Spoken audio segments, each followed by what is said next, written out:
Paparangalan ng PBA Press Corps ang mga natatanging players at executives ng liga. Live mula sa Quezon City, nasa frontline ng balitang yan, si Ian Suyu. Ian.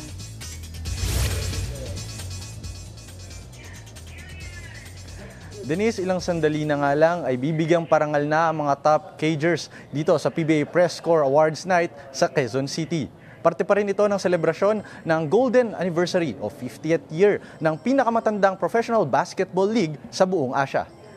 Kabilang nga sa mga paparangalan ngayong gabi ay ang All-Rookie Team, Scoring Champion at Defensive Player of the Year. Sa All-Rookie Team nga ay magkakaroon ng first ever 6-team lineup, kabilang sina RJ Abarrientos, Kai Balungay, Jordan Heading, Kaylan Chongson, Justin Baltazar at Cedric Bearfield. Paparangalan naman bilang scoring champion si Arvin Tolentino na ngayon ay naglalaro na sa Korean Basketball League. Defensive Player of the Year naman si Zave Lucero ng Magnolia Hotshots.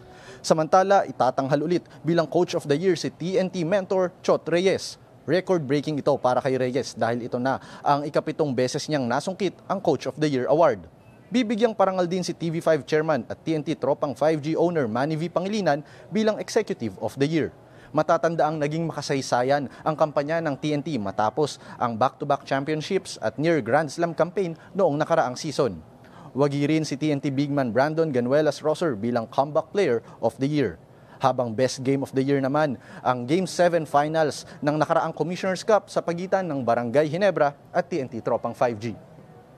Denise, sa ngayon nga nagsisimula ng magdatingan yung mga awardees at abangan natin maya-maya lamang ang formal na pagsisimula ng awards night.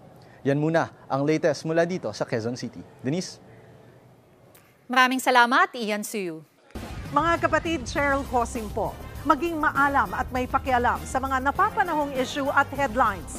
Mag-follow at mag-subscribe na sa social media pages ng News 5.